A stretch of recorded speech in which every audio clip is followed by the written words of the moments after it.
నమస్కారం. నా పేరు మాల నరసింహులు. ఆదివాసి గిరిజన వైద్యం.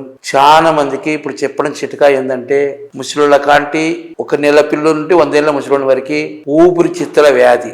ఊపిరితిత్తుల వ్యాధి అంటే లోపల కఫము, తుమ్ములు, పరిశ్రమ విపరీతంగా బాధపడుతుంటారు. గల్లలు వస్తుంటది. ఎందుకు వస్తుంది ఈ ప్రాబ్లం అంటే, చిన్నపిల్లలప్పుడు తల్లి కడుపు నుండి డెలివరీ అయినప్పుడు ఉమ్మినీరు అనేది తాగుతాం. ఆ ఉమ్మినీరు అనేది లోపల గుండెలలో చేరి అది కరగకుండా అట్లే వర్షాకాలం వచ్చినా చలికాలం వచ్చినా మొదలైపోయి గాలి అడక ఇబ్బంది పడుతుంటారు. ఈ వ్యాధికి మన ఆదివాసి గిరిజన వైద్యంలో చక్కగా వైద్యం ఉంది. అయ్యా ఎందుకు వస్తుంది అని చెప్పొచ్చు. మన పూర్వీకుల కాలం నాడు తల్లి గర్భంలో ఉన్నప్పుడు ఆమె ఏమి తినాలనేది ఆ పూర్వీకుల కాలం నాడు శుంఠి కాపి తాగి మంచిగా కరెక్ట్ గా దళాల నీళ్ళు తాగి కరెక్ట్ గా మోడి ఆ మామూలుగా బాల్యం తెచ్చాం అనేది ఉడకబెట్టుకుని నీళ్ళు తాగేవాళ్ళు. అప్పుడు కడుపులో పిండానికి బాగుండాలి, నా పిల్లడు బాగుండాలి, ఎటువంటి రోగం రాకుండా ముద్దుగా మంచిగా ఉంటారని వాడేవాళ్ళు అప్పుడు పూర్వీకుల కాలం. వాము, వజ్జ, సొంటి ఇవన్నీ ధనియాల నీళ్లు వాడుకునేవాళ్ళు పిండం బాగా తిరగాలని. ఇప్పుడేముంది, అందరు డాక్టర్ మందులు, డాక్టర్ వైద్యం, డాక్టర్ టానిక్లు,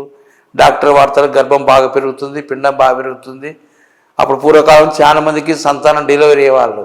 ఇప్పుడు డెలివరీ కాకుండా ఏదో ఆపరేషన్లో ఇవి చేసి పాలనకి ఏం కాకుండా ఏదో చేసి గడపడుతున్నారు. ఆ తర్వాత నెల పిల్లోడైనాక 2 నెలల పిల్లోడైనాక వానికి తలస్నానం చేయించి, అప్పుడు పూర్వకాలం నాడు మన పూర్వీకుల కాలం చెంచుల కాడ పిట్టకాల ఆకు, కారింగ ఆకు, తెల్లపొత్తరాచి ఆకు, తర్వాత వచ్చేసి వాము, తర్వాత సొంటి ఇవన్నీ వేసి మంచిగా పొగబట్టేవాళ్ళు పూర్వీకుల కాలం. ఇప్పుడు పొగ అనేది లేదు. పొగబట్టరు, వాసన చూపించరు. ఎంత చెప్పిన తూర్చడం, కరెంటు గాలికి ఫ్యాన్ గాలికి పెట్టడం, డ్రై అయినాక పౌడర్ కొట్టడం, డ్రెస్ మార్చడం, పారేయడం. ఏదైనా దగ్గు బుస్సవాయసం వస్తే డాక్టర్ కాడ పోయి చెక్ చేయడం, మందులు వేయడం. అందుకోసం ఈ ఇబ్బంది పడే దానికోసం మగోళ్ళు కానీ, పిల్లలు కానీ, పెద్దోళ్ళు కానీ, ఆడోళ్ళు కానీ ఆస్మా రోగానికి చక్కని ఆదివాసి గిరిజనలో వైద్యం ఉంది. చెప్తా ఏనండి. ఆ వైద్యం ఏంటంటే, చెట్ల పేరు ఏంటంటే అడ్డసరం చెట్టు ఒకటి ఉంటుంది. అడ్డసరం చెట్టు ఏర్లు, తెల్లడి జిల్లడి ఏర్లు, ఆ తర్వాత వచ్చి వజ, వాము, సొంటి, చక్కగా పచ్చ కప్పూరము, పలకరసం, ఈ అన్ని రకాలు నేను చెప్పినటి వల్ల లెక్క ప్రకారంగా వేసి శుభ్రంగా నూరి ఆ దాన్ని పిల్లలకైతే బఠాన గింజంత వాడాలి, పెద్దలకైతే కుగుడు గింజంత వాడాలి. పిల్లలకైతే రోజు ఒకటి వేసేయాలి, పెద్దలకైతే పొద్దున ఒకటి రాత్రి ఒకటి వేసుకోవాలి, ముసలికైతే పొద్దున 2 రాత్రి 2 వేసుకోవాలి. ఇవి ఏం చేస్తాయంటే ఊపిరితిత్తులో ఉండేది నిమ్ము తీసేస్తాయి, కఫం తీసేస్తాయి, మంచిగా బాగా డ్రై చేస్తాయి. మంచిగా కఫం లేకుండా, నీరు లేకుండా, దగ్గు లేకుండా, ఆయాసం లేకుండా చక్కగా ఆరోగ్యంగా తినేహారం బాగుంటుంది. ఎందుకంటే ఈ మూలికలలో మా పూర్వీకులు కనిపెట్టే మాట చెప్తున్నా. ఇప్పుడేముందంటే పూర్వకాలం నాడు నూనెలు ఎక్కువ వాడేవాళ్ళు కాదు. అన్ని చట్నీలు, అన్ని రకాల బుడ్డలిత్రాలు, నూగులు, పల్లీలతో చట్నీ చేసుకొని తినేవాళ్ళు. నూనె కూడా ఎవరో గానేదిప్పు నూనె కొద్దిలేసి చేసేవాళ్ళు.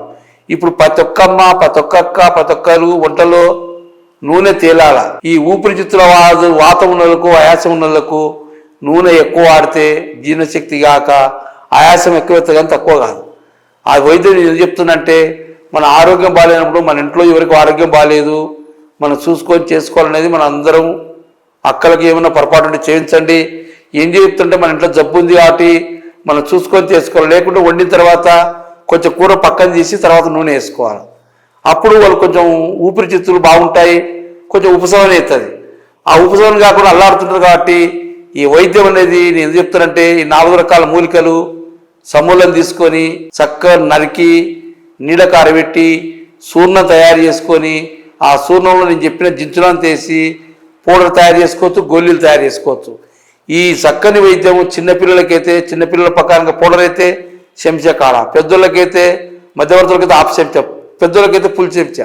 ఈ చూర్ణం గోరువెచ్చని నీళ్ళలో పొద్దున సాయంత్రం తీసుకుంటే ఎంత పెద్ద వ్యాధి ఉన్నా, ఊపిరితిత్తుల వ్యాధి, దగ్గు, ఆయాసం, బుస్స, కొంతమంది నడసలేకుంటారు, కొంతమంది బరువు మోయలేరు, కొంతమంది మెట్లెక్కలేరు, కొంతమంది అన్ని విధాల పెళ్ళిళ్ళతో భార్య కాడ కూడా ఉండలేకుండా ఇబ్బందులు పడుతుంటారు.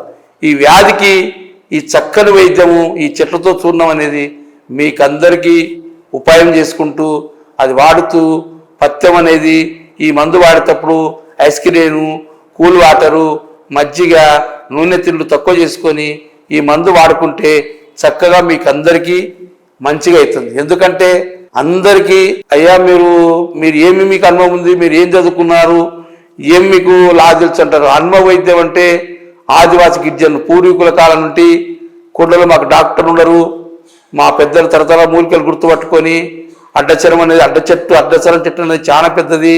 ఆ చెట్టు అడ్డచరం చెట్టులో తర్వాత నేను చెప్పిన చెట్ల మూలికల్లో చాలా పెద్ద గుణాలు ఉన్నాయి కాబట్టి ఆ మూలికతోటి తెల్ల జిల్లడి చెట్టు చాలా పెద్దది. ఆ చెట్టు బెరుడు తీసుకొని పచ్చకప్పురము, పలకరసము, వాము, వజ, సొంటి, మూడి, పిప్పళ్ళు అన్ని రకాలు వేసి తయారు చేసిన చూర్ణము మీరు ఓపుకుంటే ఒకవేళ మీరు నేర్చుకుంటామయ్యా, నువ్వు ఒక్కరి ఇంతమందికి ఆడిస్తావు, కోట్ల లక్షల మందికి ఉంది కదా ఈ వ్యాధి అనొచ్చు, నేను నేర్పిస్తా, నా కాడికి వస్తే ఓపుకుంటే నేర్పిస్తా, ఓర్పించిన దానికి నేర్పించిన దానికి కూడా ఫీజు తీసుకుంటా. ఎందుకంటే ఈ వ్యాధి అనేది గుళికలు మింగుతారు, గొట్టాలు బిడుస్తారు, రకరకాల టానిక్లు తాగుతారు, రకరకాలు తింటారు. ఫుడ్ తినేది ఉన్నాం, దాంట్లో కారం ఉప్పు కలిసాల్సిందే, నూనె కలిసాల్సిందే, అన్ని కలిసాల్సిందే. మనకొక్కరు సపరేట్ చేయనిక ఎవరు చేయరు. కాబట్టి ఈ చక్కని వైద్యం మీరు ఉపయోగించుకొని మీరు వాడి 1 month చూడండి. ఆస్మా రోగం ఉన్నోళ్ళు కానీ, దగ్గున్నోళ్ళు కానీ, ఆయాసం ఉన్నోళ్ళు కానీ, నెల పిల్లల నుండి 100 ఏళ్ళ ముసలోనికి ఈ వైద్యం నా కాడ దొరుకుతుంది. నేను తయారు చేసిన పౌడర్ దొరుకుతుంది. హైదరాబాద్ నంబర్, కర్నూలు ఒక నంబర్ ఉంటుంది. ఈ వైద్యం మీకు అందరూ ఉపయోగించుకొని ఈ లంగ్స్ పాపలానికి చక్కగా ఆరోగ్యంగా ఉండాలని మరొకసారి అందరికి చెప్తూ, ఈ మందులు వాడేటప్పుడు పత్యం ఉండి చేసుకున్నాలి. మీరు ఒక నెల మందు తీసుకొని చూస్తే మీకు దొరుకుతుంది. నేను ఈ వైద్యాన్ని అనేది చక్కగా మీరు ఈ మందు కూడా మీరు ల్యాబ్లో చెక్ చేసుకోవచ్చు. ఎందుకంటే కొంతమంది ఏం చేస్తారంటే ఇంగ్లీష్ మందులు తెచ్చుకొని ఆయుర్వేదంలో నూరి మందులు ఇస్తున్నారు. అట్లొద్దు.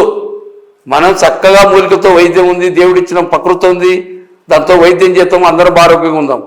లేదయ్యా మాకు మూలికలు మేము చేసుకుంటామంటే మూలికలు ఇస్తాను, మీ ఓపికలు చేసుకుంటా, లేదయ్యా చేసి అంటే చేసిస్తాను.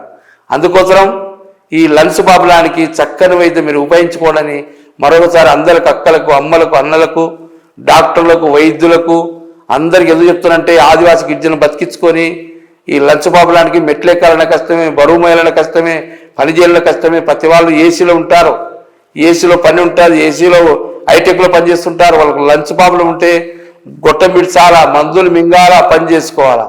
ఏసీ పని చేసే మిషన్లు పనిచేయమని బాధపడుతుంటారు. కాబట్టి అందరికీ నా మందు ఒకసారి వాడి చూడిచి మీరందరూ ఉపయోగించుకొని మరొకసారి అందరికి చెప్తూ నమస్కారం పెట్టి సెలవు తీసుకుంటున్నాను.